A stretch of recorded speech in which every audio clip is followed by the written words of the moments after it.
Welcome to another deep dive. This time we're taking a look at Akame ga Kill.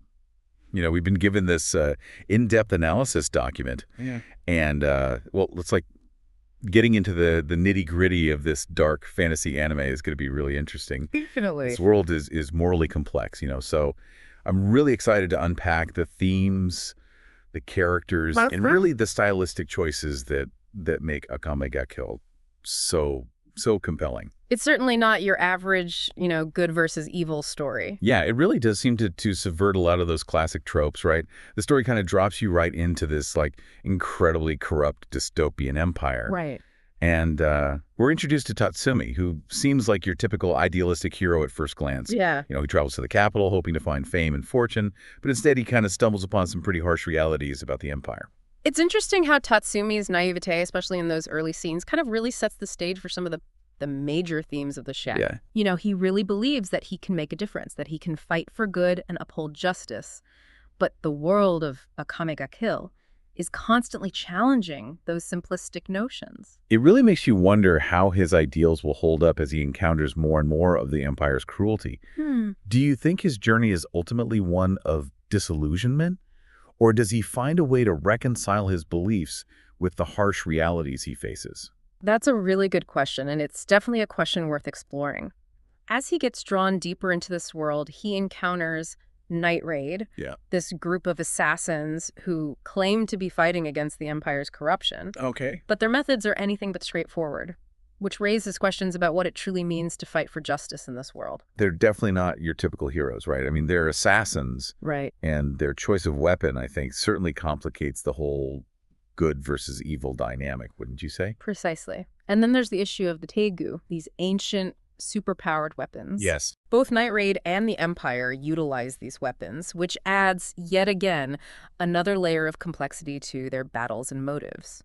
Yeah, I was reading about these Tegu and how they're unique to each user. And they often have really creative designs, It's not just your typical swords and sorcery. Right. You've got weapons that control ice, manipulate strings, even a weaponized trumpet.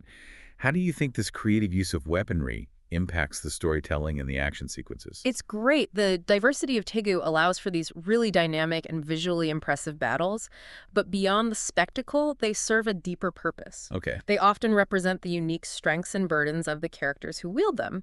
So it's not just about cool powers, it's about how these weapons reflect the characters' personalities and the choices they make. Yeah, and the choices in Akame ga Kill are rarely easy.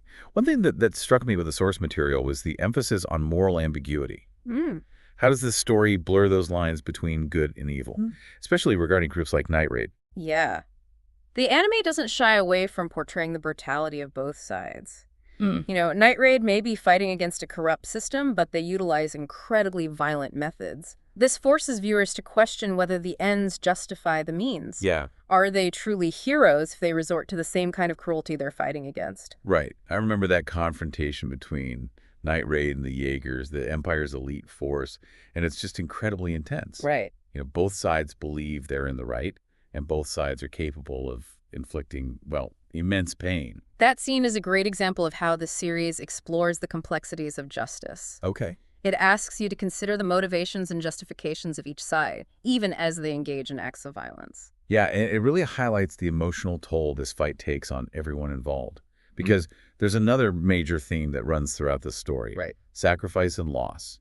From what I gathered, Akame ga Kill is not afraid to kill off main characters. It's a world where no one feels truly safe. And that constant threat of not knowing who's going to make it, it heightens the stakes and just adds to the emotional weight of the story. Yeah, instead of shying away from death, Yeah. the anime really leans into it. Right. It makes you really feel the impact of each loss, and it forces the characters to confront their own mortality. How do you see this unflinching portrayal of death contributing to the overall narrative? By showing the very real consequences of this conflict, Akame ga Kill underscores the idea that change, even for a seemingly just cause, comes at a steep price. And that's something Tatsumi has to grapple with as he navigates this world. Right. Yeah, it's a constant reminder that actions have consequences. And in a world like this, those consequences can be, fatal. Speaking of consequences, let's talk about power and corruption. It feels like that's at the very heart of this dystopian empire. Absolutely. Akame ga Kill really shows how power can corrupt not just individuals, but entire systems. And I think we see it most clearly with the Prime Minister, Honest. He's this manipulative figure, pulling the strings from the shadows, and his influence is, well, absolutely devastating. Yeah, he really embodies that classic archetype of the corrupt official. Right. But I think Akame ga Kill goes beyond just presenting him as like a one-dimensional villain. Right. You see how his actions impact those around him and how his thirst for power creates this ripple effect throughout the entire empire. Yeah, and it raises the question, is anyone truly immune to the corrupting influence of power? Right. I think we see characters throughout the story who are tempted by it, some who succumb to it, which suggests that it's a constant struggle. Which makes the characters who resist that temptation even more compelling, right? Exactly. That brings us to another thing that I found fascinating. Finding humanity in the darkness.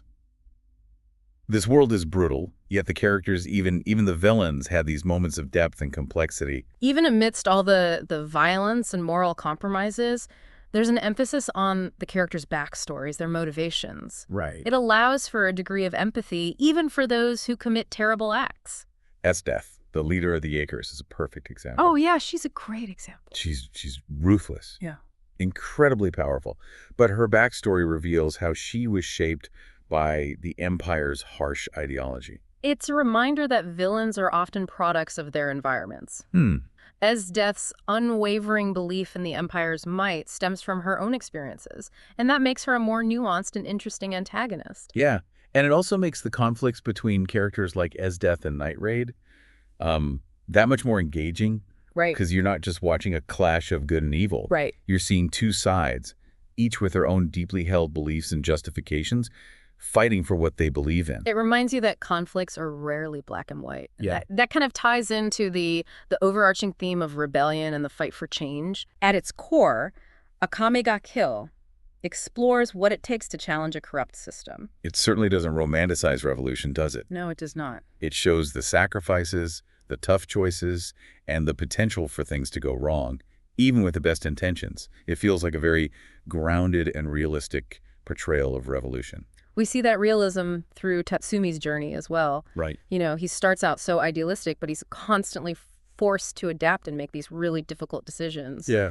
His growth throughout the story really mirrors the challenges of, well, any rebellion. He has to learn to balance his ideals with the realities of survival and making a tangible impact. Right. It's a harsh lesson, but an important one.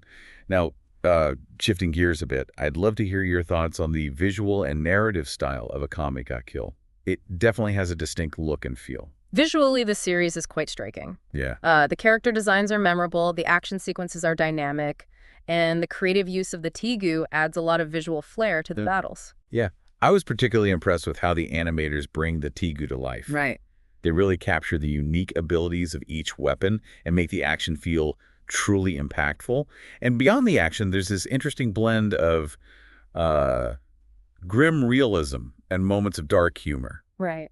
How do you think that tonal balance works in the context of the story? I think the humor, while often dark, provides a necessary contrast to the heavier themes. Okay.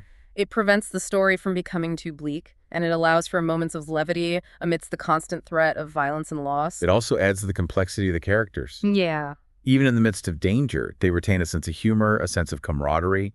It makes them feel more human, more relatable. That said, there are times when the pacing of the anime feels a bit uneven, especially towards the later parts of the story. Yeah, I can see that. Some of the plot points could have benefited from a bit more breathing room. Right. But even with those pacing issues, the story still manages to keep you on the edge of your seat. The constant threat of danger and the anime's willingness to just completely subvert expectations certainly contribute to that tension. You never really know who's safe, which makes each victory feel hard-won and each loss just feel devastating. Speaking of subverting expectations, I read that the anime's reception was somewhat mixed when it was first released. You know, some people loved its boldness and thematic depth, while others criticized the tonal shifts and deviations from the source material. Given that mixed response, why do you think Akame ga Kill continues to resonate with viewers? I think its enduring appeal lies in its willingness to tackle difficult questions head on. Yeah. It doesn't shy away from moral ambiguity or the consequences of violence. In a lot of ways, it's a deconstruction of the traditional hero's journey, showing that even those fighting for a just cause have to make compromises and face difficult choices. And that makes the story feel relevant, even if the setting is a fantasy world. Right. It speaks to those universal struggles of fighting for what you believe in, even when there are no easy answers. Akame ga Kill challenges viewers to think critically about their own definitions of justice, power, and the lengths they would go to achieve their goals. And those are questions that resonate long after the credits roll. Yeah, it really does. It definitely leaves you with a lot to think about. Yeah. So after diving deep into this world of assassins and political intrigue and intense moral dilemmas, what would you say is the one thing you want our listener to take away from Akame ga Kill?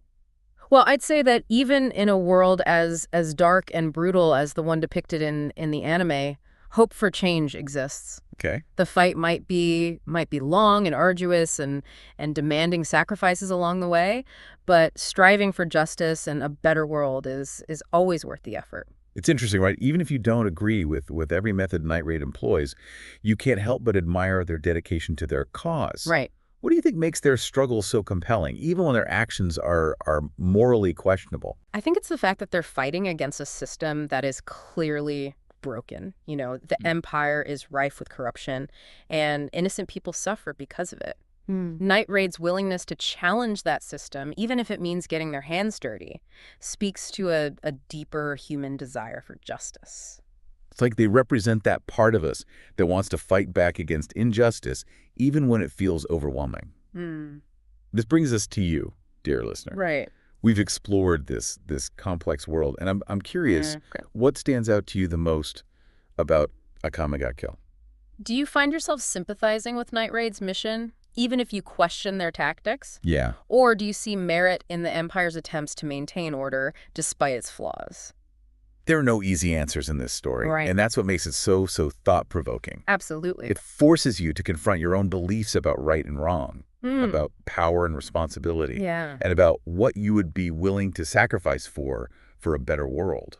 Maybe you're wondering what you would do if you were in Tatsumi's shoes facing those impossible choices. Right. Regardless of where you stand on those questions, Akame ga Kill is a story that stays with you. If you're looking for an anime that challenges you and makes you think, I highly recommend giving it a watch. And if you're interested in diving even deeper, there's always the manga to explore. Right. Or perhaps you'll find yourself drawn to other stories that grapple with similar themes of morality, rebellion, and the fight for change. Definitely. Ultimately, the most rewarding part of any deep dive is the conversation it sparks. So, dear listener, we leave you with this. What resonated with you the most from our exploration of Akame ga Kill? What questions are still swirling in your mind?